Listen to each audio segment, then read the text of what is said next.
Señor esté con vosotros. Anuncio del Evangelio según San Lucas. Los padres de Jesús, cuando se cumplieron los días de la purificación después del parto, de acuerdo con la ley de Moisés, llevaron al niño a Jerusalén para presentarlo al Señor, según está mandado en la ley del Señor. Todo primogénito varón será consagrado al Señor. Y también para ofrecer el sacrificio que está igualmente prescrito, un par de tórtolas o 2 pichones de paloma. Vivía en Jerusalén un hombre llamado Simeón, hombre recto y piadoso, que esperaba que Dios trajera el consuelo a Israel. El Espíritu Santo lo inspiraba y le había anunciado que antes de morir vería al ungido del Señor. Movido pues por el Espíritu Santo, había ido al templo. Cuando los padres de Jesús entraron al templo con el niño para cumplir con la costumbre señalada en la ley, Simeón lo tomó en sus brazos y alabó a Dios diciendo: Ahora, Señor, según tu promesa, puedes dejar a tu siervo irse en paz, porque mis ojos han visto a tu Salvador, a quien has presentado ante todos los pueblos, luz para alumbrar a las naciones y gloria de tu pueblo Israel. El padre y la madre del niño estaban admirados de lo que decían de él. Simeón los bendijo a ellos y a María su madre le dijo: Mira, este niño está destinado a hacer que en Israel unos caigan y otros se levanten. Será signo de contradicción, y una espada atravesará también tu propia alma. Así quedará manifiesto lo que hay en el corazón de tantos hombres. También había una profetisa, Ana, hija de Fanuel, de la tribu de Aser. Ya era de edad muy avanzada. De joven había vivido con su marido 7 años. Y ya viuda, había llegado hasta los 84. No se apartaba del templo. Día y noche servía a Dios con ayunos y oraciones. Precisamente a esa hora se presentó allí y empezó a alabar a Dios y a hablar acerca del niño a todos los que esperaban la liberación de Jerusalén. Cuando cumplieron todo lo que estaba mandado en la ley del Señor, regresaron a Galilea, a su pueblo Nazaret. El niño iba creciendo y fortaleciéndose, y se llenaba de sabiduría, y la gracia de Dios lo acompañaba. Palabra del Señor. Se pueden sentar. Ahí me voy desordenando de a poquito. Creo que aquí está bien, porque a veces allí me siento como encerrado y no soporto los encierros. Es el último día del año y todo el año hemos estado en esta construcción tan difícil de la paz. Y seguramente ustedes tienen sensaciones, sabores y sentimientos encontrados con este ejercicio que el gobierno ha hecho. Y por eso en este último día del año, diosidencialmente este año, cae esta dominica que es la fiesta de la Sagrada Familia, porque hoy es día de la Sagrada Familia. Quisiera unir 2 elementos, 2 temas en esta predicación que hemos querido llamar familias para la paz. ¿Cómo? Familias para la paz. Porque más allá de los sinsabores que ha producido este ejercicio chueco de Estado, creo que todos nosotros tenemos una gran responsabilidad con la paz. Y cuando digo que todos nosotros, me refiero a todas las familias de la nación y particularmente a las familias cristianas. Por lo menos que le ofrezcamos a nuestro país 1 metro cuadrado de paz. Y que el metro cuadrado de paz sea tu casa y mi casa, tu familia y mi familia. Y que esa paz la estemos firmando todos los días, todas las tardes y todas las noches en los distintos escenarios del hogar, la mesa del comedor, la mesa de noche, en todos los escenarios. Que allí en la mesita de noche, en la mesa de comedor, en la mesa de centro de la sala, firmemos continuamente los pactos y los tratados de paz. Eso es lo único que garantiza una paz duradera y estable. Empecemos con el primer punto de reflexión de Familias para la Paz.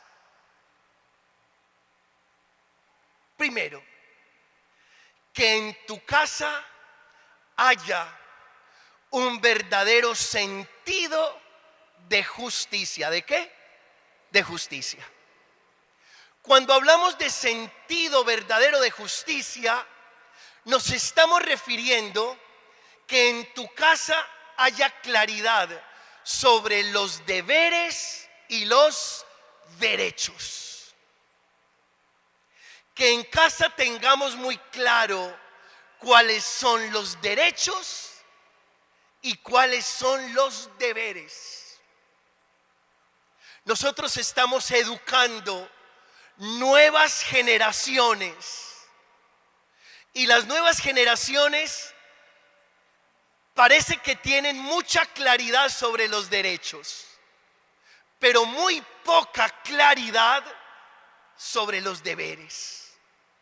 Y para que haya paz en una casa, es necesario que haya justicia, porque paz sin justicia es una paz artificial. Es una paz de papel. Mientras no haya justicia, es imposible construir una paz firme y duradera. Y para que exista esa paz, tendrá que existir esa justicia. Y para que exista esa justicia, es necesario claridad de derechos y deberes. ¿Qué derechos tienes en casa? Pero ¿a qué deberes te comprometes? Ustedes y yo sabemos que nuestros muchachos, por la formación que reciben en los colegios, tienen claridad de sus derechos. Incluso un muchacho hoy pequeño es capaz de decirle a la mamá: si me tratas así, voy a bienestar familiar. Ellos tienen esa habilidad. Si te portas así conmigo, vamos a la comisaría de familia. Está bien. Está bien que tengan claridad sobre los derechos, pero que también tengan claridad sobre sus deberes. Y si el muchacho sabe que tiene derecho a salir de casa, a divertirse, también debe saber el deber del horario que hay que cumplir a la hora de llegar. Para que haya paz en tu casa, se necesita justicia. Y para que haya sentido claro de justicia, es necesario reconocer derechos y deberes. Segundo,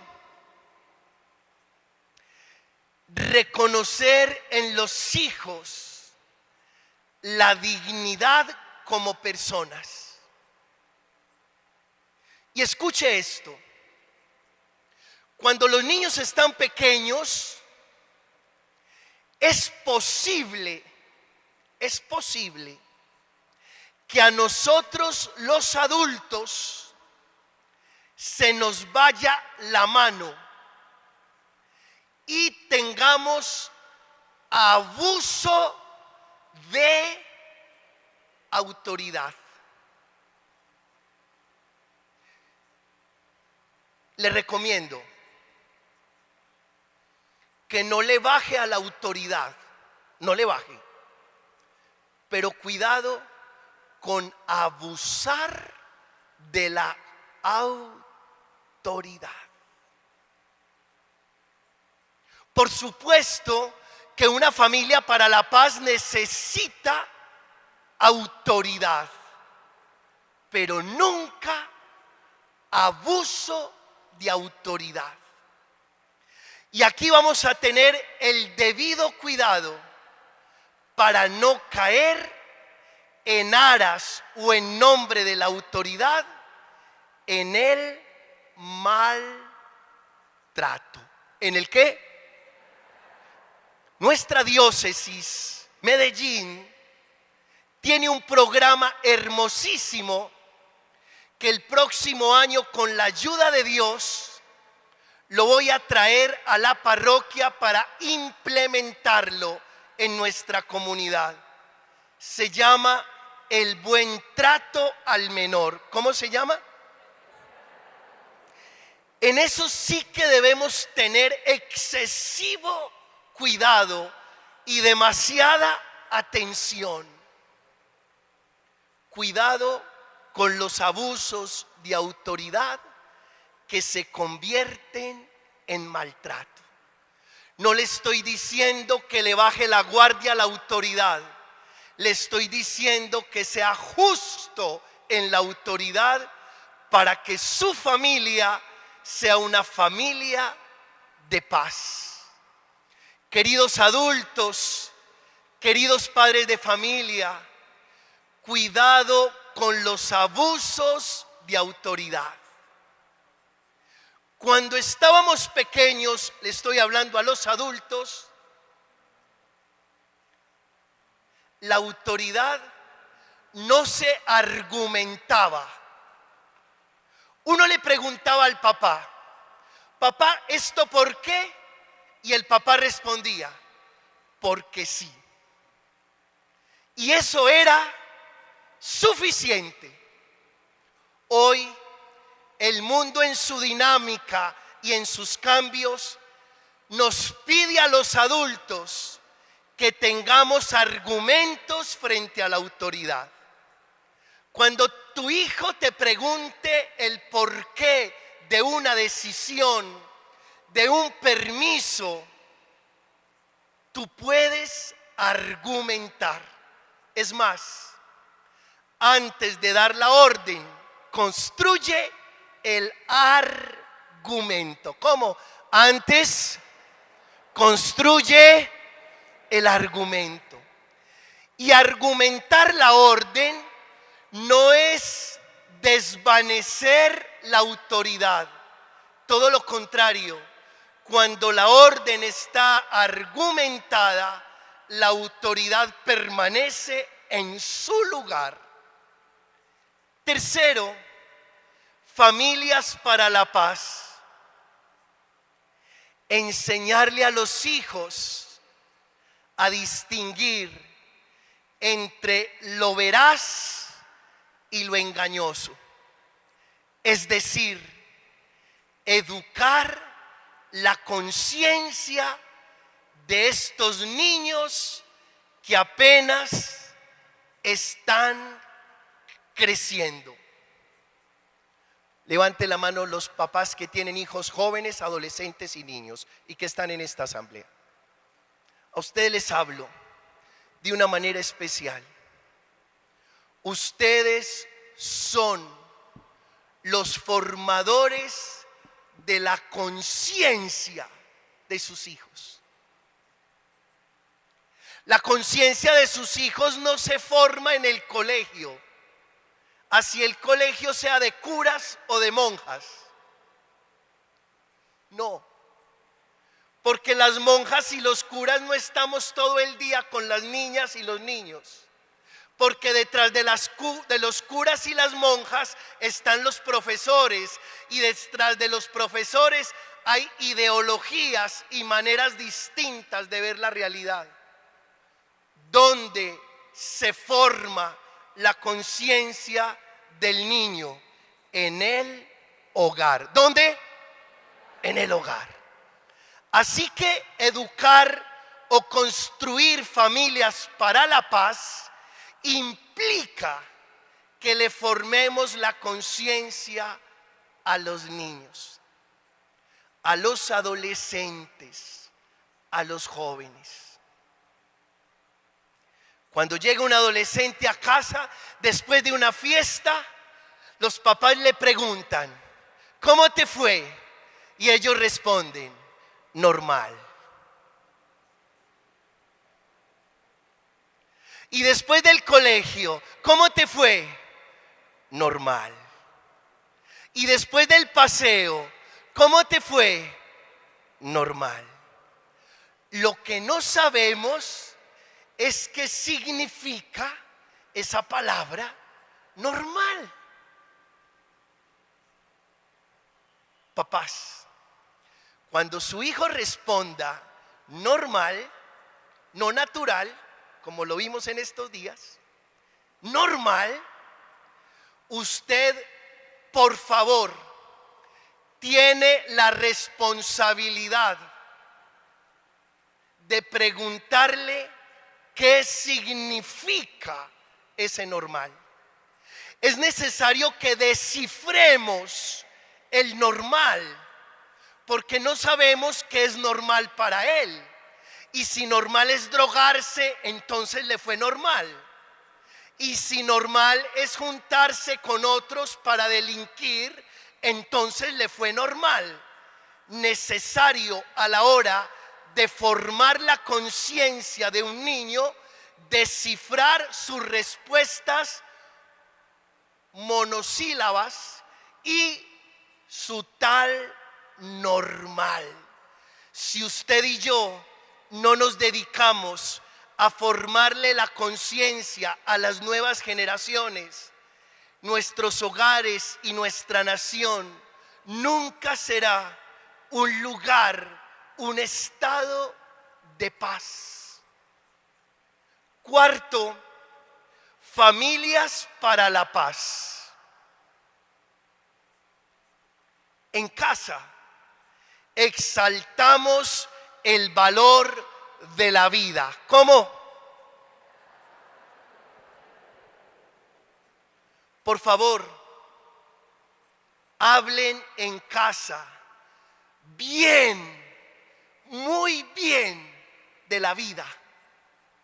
Por más compleja que ella muchas veces sea, hable en positivo.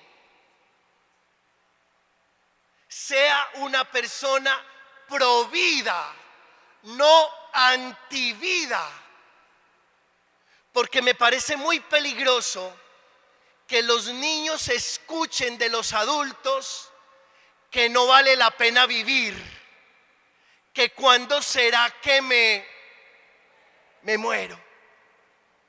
Usted se imagina un niño de 6 años escuchando recurrentemente esta frase del papá: ¿cuándo será que me muero? Y esta frase recurrente de la mamá: me da ganas de morirme. ¿Saben qué trae eso? Sembrar en los hijos la semilla del suicidio. Por favor, ningún padre de familia quisiera pasar por ese drama tan doloroso de que se le suicide un hijo. Pero además, como ustedes y yo no queremos ese drama, por favor, no sembremos la semilla del suicidio en los hijos, hablando mal de la vida y queriéndonos morir a toda hora. Por supuesto que la vida no es fácil, pero precisamente porque no es fácil, es demasiado hermosa y vale lo que vale. Diga amén. Alabado sea el Señor por eso.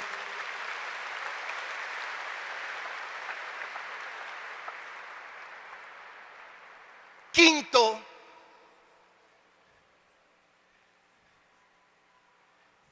trabajar 3 cosas en los hijos. Una, cómo comportarse. 2, cómo relacionarse. Y 3, cómo solucionar problemas. Fundamental.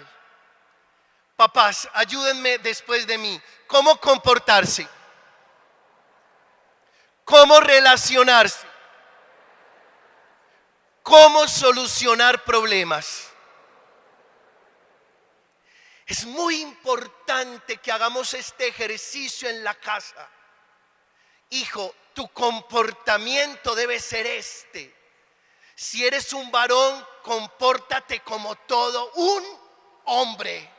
Y si eres una niña, compórtate como toda una dama. No te comportes como si fueras un habitante de calle.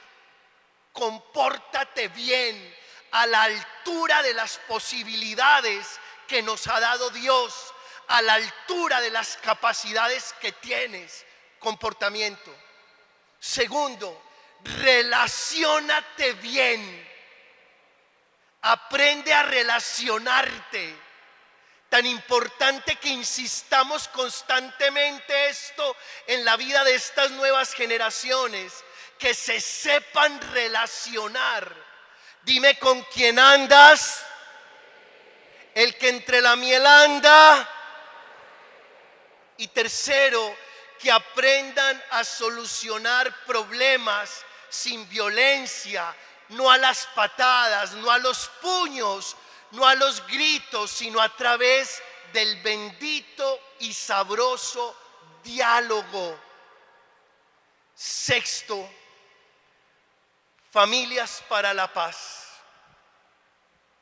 Queridísimas familias, la violencia es como el agua, se filtra por la más pequeña fisura. Es como el agua. Y cuando uno menos piensa, está inundado. Por eso les recomiendo, no toleren ninguna expresión de violencia. ¿Por qué? Porque los ambientes violentos enferman. ¿Los ambientes violentos qué?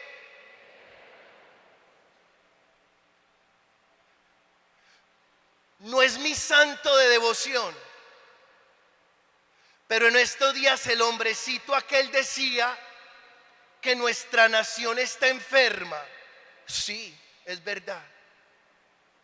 Porque llevamos más de 60 años de violencia y la violencia enferma.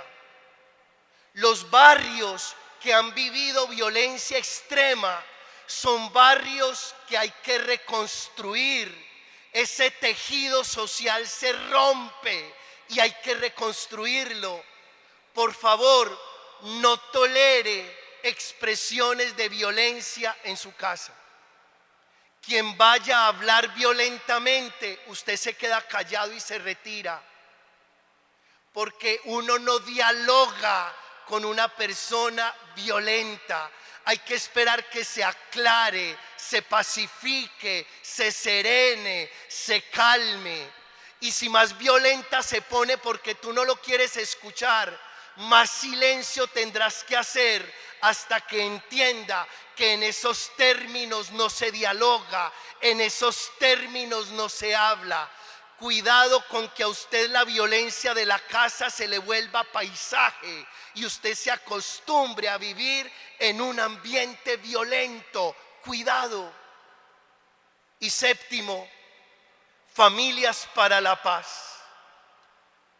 Jesús es el príncipe de la paz.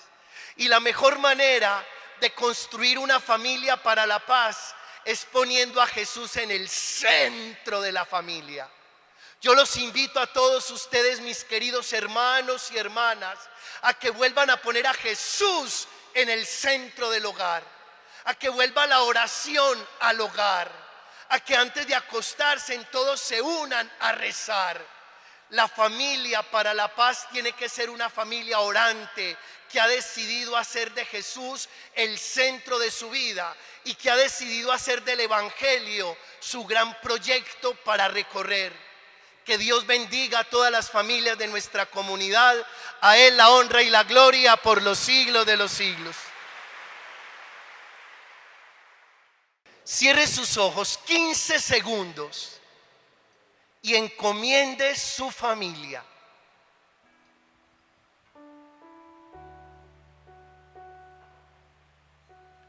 Encomienda al Señor tu padre,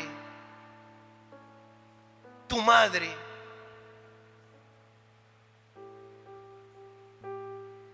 Encomienda al Señor tus hermanos, tus hermanas.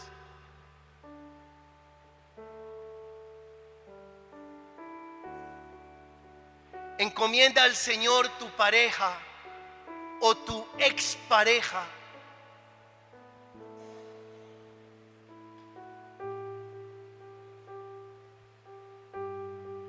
Encomienda al Señor tus hijos, tus hijas.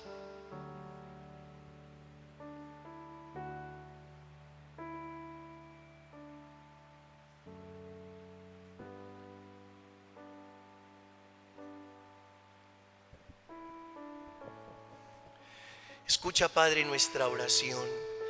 Te la presentamos por medio de tu Hijo Jesús, que vive y reina por los siglos de los siglos. Se pueden sentar, vamos a continuar nuestra fiesta.